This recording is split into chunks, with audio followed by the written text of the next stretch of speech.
Welcome to EView Society Podcast.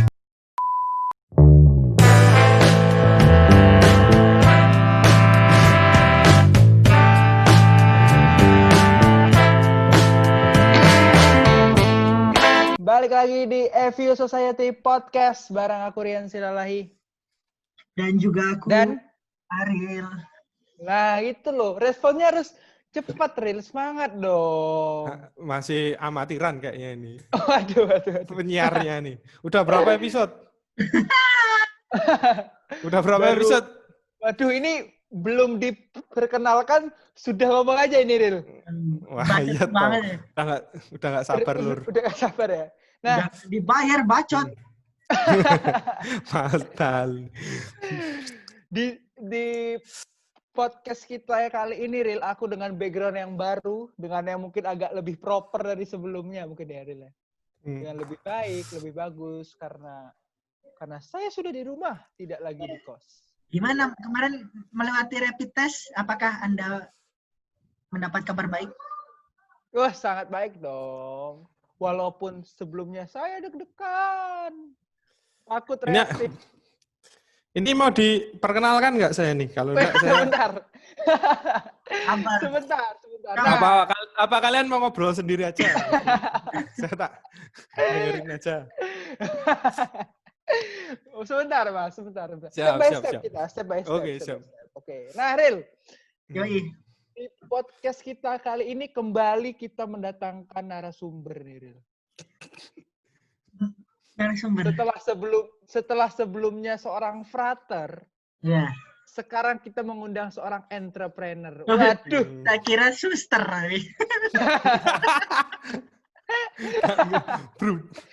Ya. Bruder. Nah, si Mas-mas ini nih, Ril, sedang Mas-mas.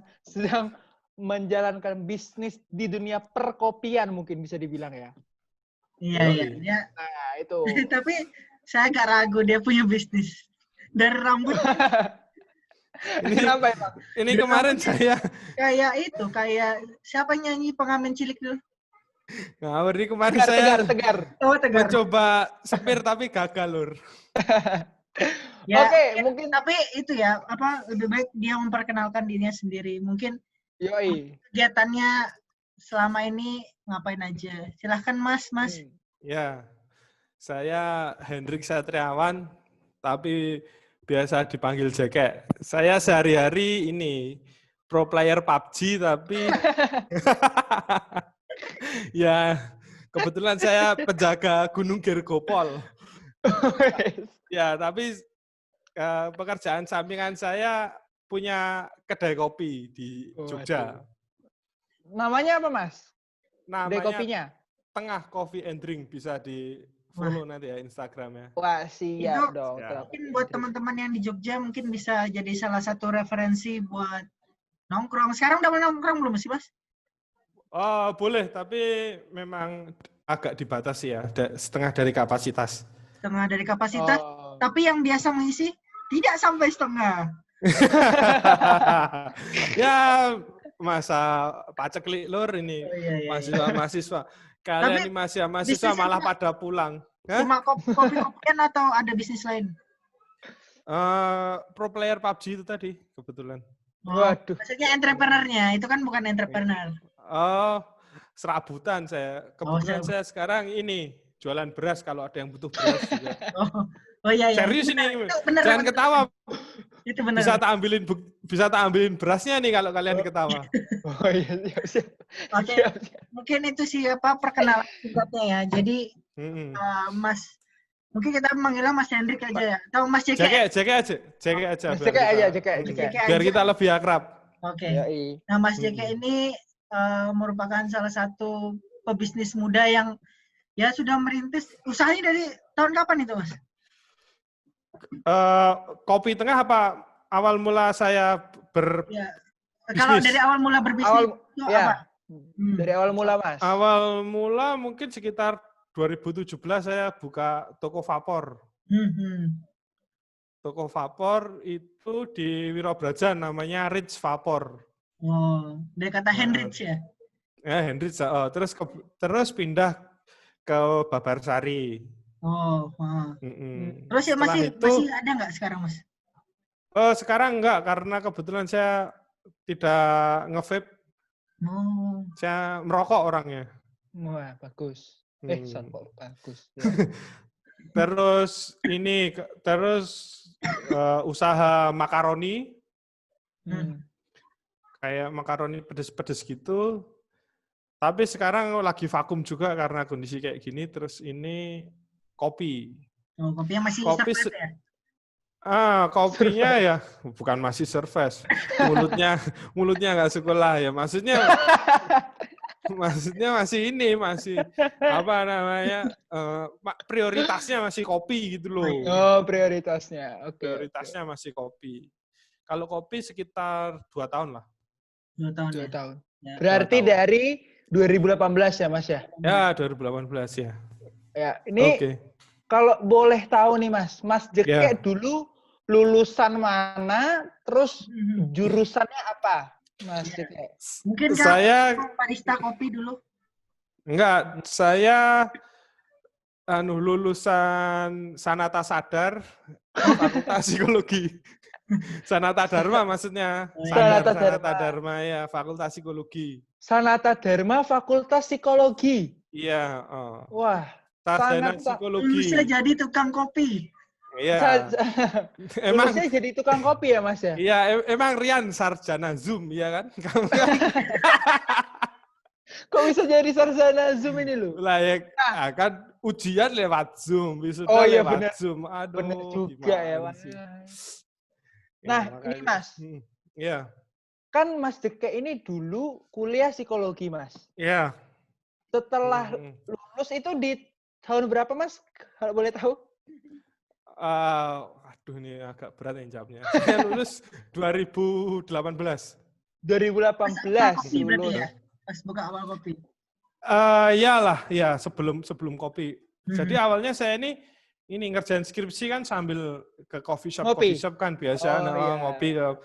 Lama-lama kan tertarik juga, bikin coffee shop kayaknya menarik, seru ya, bikin lah. Awal mulanya dari ngerjain skripsi itu di coffee shop. Gitu. Tapi kalau itu ya, kalau menurutku dulu kan aku ini juga hitungannya baru ya di Jogja 2016. Waktu 2018 itu kayaknya nggak sebanter sekarang ya, maksudnya kopi-kopian itu. Jadi ya masih belum terlalu banyak ya, Mas. Makanya mungkin belum terbuka lebar dulu kan. Dulu memang apa sih, bisnis kopi belum banyak yang melirik ya. Sudah hype tapi enggak ramai sekarang ya. Enggak semenjamur sekarang. Kalau sekarang kayak udah over ini deh, apa namanya, kapasitas coffee shop di Jogja sudah agak overload nih kayaknya. Iya. Nah, kalau boleh tahu nih Mas Jeke, kalau boleh tahu nih, nggak boleh. Kok boleh tahu? Oke, kita tutup podcastnya. Parah ya kamu. Nah, tapi bentar deh. Aku penasaran juga nih. Sebenarnya waktu awal mula kuliah masuk psikologi itu memang karena aku pengen nih memperdalam psikologi itu atau ini kita atau kepikiran real. Coba atau gimana, Mas? Mungkin ada apa ya, dulu nih saya ini kebetulan orangnya sombong ya.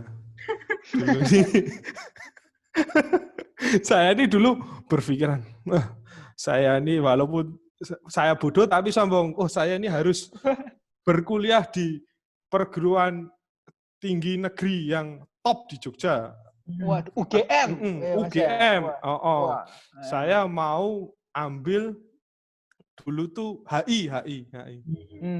Hubungan intim. Hubungan internasional maksudnya, salah. Nah, maksudnya itu. Nah, itu saya dulu agak jumawa sih. Mosok aku tidak diterima. Ya, saya pertama apa sih pakai jalur yang apa namanya, yang internasional gitu-gitulah. Itu nggak diterima, pakai jalur biasa nggak diterima. Ya akhirnya daripada nggak kuliah, ya sebenarnya salah juga aku di situ ya. Aku pikir daripada nggak kuliah terus apa namanya, tapi ini sih sebelum aku memilih psikologi, aku searching dulu sih. Maksudnya apa sih yang swasta yang bagus-bagus di Jogja nih? Salah satunya jurusan psikologi Sanata Sadar. Oh, itu. Dulu aku memilih Sanata Dharma Psikologi itu bukan karena aku tertarik psikologi, karena akreditasinya bagus gitu. Terkenal gitu loh psikologinya, bukan karena aku tertarik ya. Berarti hanya mengincar selembar ijazahnya aja, kalau bisa dibilang gitu ya, Mas. Ya, tapi ijazah saya juga tidak saya ambil. Oh, kenapa? Menarik ini. Mengapa, Mas? Kok nggak diambil, kenapa? Karena saya nggak mengembalikan toga saya hilang. Oh gitu. Waduh, besoklah saya ambil. Tapi memang besok jiwa pengusaha sekali. Bukan. Jiwa teledor ya, sama kayak Ariel. Kira-kira seperti itulah. Kenapa saya masuk psikologi ya? Nah, ini Mas, oke, kalau aku nanya ini, kalau menurut Mas Jake sendiri, seberapa penting sih yang namanya ijazah itu? Tapi ini saya disclaimer dulu ya. Ini saya ngomong bukan sebagai inspirasi, tapi cuman jangan, maksudnya yang baik diambil, yang jelek jangan ditiru ya. Namanya ini kita kan cuman sharing ya, Lur ya, bukan. Iya, sharing. Maksudnya, bukan mengajari ya ini ya. Bukan mengajari, ya cuman menceritakan apa yang terjadi dalam hidup saya gitu aja loh. Oke. Bukan sesuatu yang menginspiratif lah saya ini. Nah, maksudnya ini, seberapa penting ijazah? Kalau saya memandangnya sebagai ini aja, sebagai pertanggungjawaban kepada orang tua yang telah membiayai saya kuliah kemarin kan. Jadi kan ini latar belakangnya, sebelum saya lulus ini saya sudah memulai usaha di Vapor, di Makaroni gitu-gitu. Aku background-nya sudah berwirausaha dulu sebelum lulus. Jadi sebelum lulus aku udah tahu bahwa ijazah itu tidak akan saya pergunakan untuk mencari pekerjaan seperti itu. Tapi untuk mencari hutangan mungkin bisa, tapi untuk mencari pekerjaan nggak bisa. Digadaikan mungkin bisa ya. Terus ya cuman bahwa saya harus mendapatkan ijazah dalam artian bahwa ini adalah bentuk tanggung jawab saya mengenai apa yang sudah saya mulai gitu loh. Saya kan udah memutuskan untuk kuliah ya, kalau bisa saya harus selesai gitu loh. Gitu doang sih. Bukan berarti semata-mata hanya sebagai bentuk tanggung jawab kepada orang tua yang telah membiayai selama kuliah gitu ya, Mas ya? Ya, pertanggungjawaban orang tua dan diri sendirilah bahwa oke, saya bisa masuk, nggak bisa saya lulus. Gitu doang. Yang lain bisa, kenapa saya enggak gitu loh. Setelah lulus itu ada nggak sih masa dari orang tua mendorong, Drik, kamu coba cari pekerjaan yang terkait psikologi, atau karena sudah melihat si Hendrik ini udah usaha dan segala macam, ya udah dilepas gitu? Kebetulan enggak sih, dari orang tua saya sih sudah memberi kepercayaan, memberi tanggung jawab. Kalau kamu mau usaha ya, kebetulan saya malah didukung gitu loh. Enggak diarahkan untuk menjadi pegawai, untuk diarahkan menjadi apa, enggak. Seperti itu. Nah nih, berarti Mas Jeke ini selama dari kuliah sampai lulus tidak ada sepintas pun pemikiran untuk menjadi pegawai gitu ya, Mas ya? Kalau bisa dibilang? Dulu awal-awal aku berpikiran waktu awal kuliah ya, sebelum aku terjun ke dunia usaha itu, berpikiran malah pengen jadi pegawai negeri dengan gaji yang cukup, dengan keluarga kecil, mungkin 2 anak gitu, hidup santai, nyaman lah ya. Hidup nyaman sebagai pegawai negeri.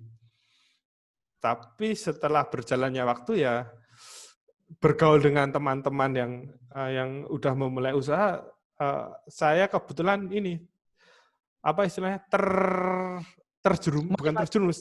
bukan apa ya? Termotivasi atau gimana? Bukan termotivasi juga. Secara otomatis pengen juga kan ikut menjadi pengusaha. Oh, melihat teman saya, oh seperti itu. Oh, menarik gitu loh. Nah, cuman gara-gara menarik sih kalau dari saya. Gara-gara menarik, makanya mulai mencoba gitu ya, Mas. Mungkin dari Mas Jeke ada mungkin saran-saran bagi yang memang dia itu baru mau mulai gitu loh, Mas. Baru mau mulai merintis, mungkin entah itu bikin kafe atau dan segala macamnya. Mungkin saran-sarannya dari Mas Jeke itu apa, Mas? Secara keseluruhan ya, bukan secara teknis kan ini ya? Iya, secara keseluruhan. Kalau mau jadi pengusaha itu, kalau menurut saya yang sudah saya alami sekitar 4 tahunan lah ya, 3 tahun, 4 tahun ini adalah kalian kalau mau jadi pengusaha itu harus bisa menetapkan standar hidup kalian dulu. Maksudnya ini, kalian harus, ini serius, ini kalian harus siap kaya, harus siap miskin gitu loh. Dalam artian kan gini, orang nih kadang kaya itu dia tidak ada persiapan gitu loh. Dia punya uang banyak terus berlebihan. Menggunakan uangnya itu dengan semena-mena, dengan sesuka hatinya gitu loh. Dalam artian dia kan tidak siap untuk menerima uang banyak, untuk mendapatkan uang banyak. Yang kedua harus siap miskin juga, dalam artian jangan dipikir bahwa pengusaha itu selalu duitnya banyak, selalu berhasil, selalu sukses. Enggak juga, kita ada masa di atas, masa di bawah. Fluktuatif sekali lah jadi pengusaha ini. Maksudnya ini, saya pernah merasakan bahwa saya pernah mempunyai penghasilan, bukannya sombong ya, ini pernah punya penghasilan sebulan itu 10 juta. Dan pernah merasakan juga saya tidak mendapatkan penghasilan sama sekali. Seperti itu. Jadi kalian kalau mau jadi pengusaha harus siap-siap kaya, harus siap-siap miskin. Paling tepat kalian harus bisa menetapkan standar hidup kalian. Kalian harus bisa menetapkan, katakanlah standar hidupku adalah 5 juta per bulan. Walaupun penghasilanmu 10 juta, 20 juta, kalau bisa kamu tetap pada standar hidupmu yang sudah kamu pilih itu loh. Kalau kamu nanti udah ketinggian, mau turun susah, bro. Iya, okay. Serius. Oke. Ini juga Mas mungkin sebagai last question juga. Sebenarnya kalau dari pandangan Mas Jeke sendiri melihat bahwa adanya tuntutan bahwa kita harus bekerja sesuai dengan apa yang kita kerjakan sebelumnya itu, atau kita boleh untuk out of the box dari apa yang sudah kita kuliahkan atau segala macam. Itu gimana, Mas? Apakah lebih condong setuju sebagai kita lulus itu terserah kita mau jadi apa, atau memang harus mengikuti alurnya gitu? Gimana ya? Kalau aku sih ini ya, bukan membenarkan apa yang telah saya lakukan ya, tapi kalau menurut saya kuliah itu bukan semata-mata saya kuliah psikologi itu bukan semata-mata saya mencari yang saya dapatkan bukan semata-mata ilmu psikologi, tapi di perkuliahan itu kita bisa mendapatkan yang namanya teman, itu adalah jaringan lah. Siapa relasi tahu, lah Mas ya. Yes, relasi. Maksudnya katakanlah ini salah satu joinan saya, partner saya di Kopi itu adalah teman saya kuliah gitu. Walau alam, siapa tahu kan besok kalian misalnya usaha, partner kalian bisa. Teman kuliah kalian sendiri. Yang pertama itu. Yang kedua adalah pola berpikir. Pola berpikir dalam artian ya bro, kita mahasiswa terbiasa kita berpikir secara dibiasakan dalam mengerjakan tugas, dalam mengerjakan sesuatu itu berpikir secara runtut, sistematis gitulah. Paling enggak kita ada juga, maksudnya gini loh, ada juga orang yang tidak kuliah pemikirannya sistematis, terstruktur dan masif, bajigur malah kaya apa. Maksudnya problem solve-nya bagus juga, tapi kalau orang kuliah rata-rata kita lebih berpikir problem solve-nya kan lebih bagus gitu loh. Kita dibiasakan mengerjakan tugas dengan deadline tertentu, dengan kegiatan-kegiatan kita yang padat, dengan segala sesuatu tuntutan di kampus, di organisasi, di ini.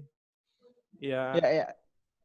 Itulah pola berpikir, terus relasi, terus kayak ya itulah yang kita dapatkan dari ini.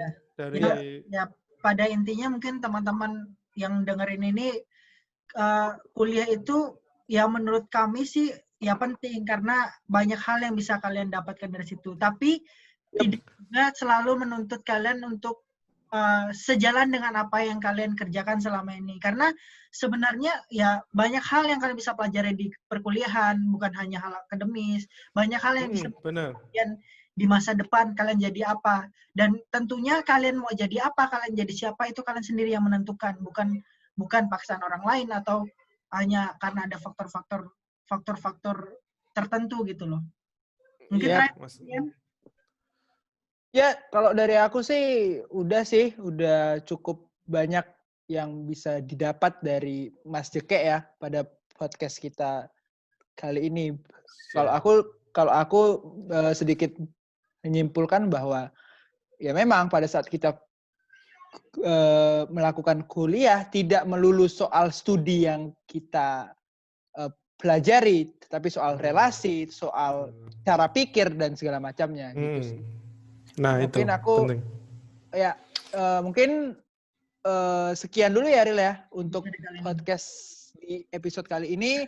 Saya mengucapkan terima kasih kepada Mas Jeke yang telah bersedia narasumber. Selalu sukses di dunia perkopiannya ataupun di bisnis-bisnis yang akan diikuti selanjutnya. Oke? Siap. Iya. Doakan saya ini juga di karir PUBG profesional supaya. Ya, mungkin sebelum kita tutup mungkin ada nama username di Instagramnya Mas Jeke dan di Tengah Coffee. Oh ya, follow aja Tengah Coffee and Drink. Searching aja nanti yang gambarnya logonya warna hijau. Ada logo lampu kota Jogja itu IG Tengah Coffee and Drink. Di follow. Oke, siap. Dan jangan lupa juga subscribe kami Heavy Society dan follow kami juga di Spotify. Oke. Ada selanjutnya. Siap. Bye-bye. Bye-bye.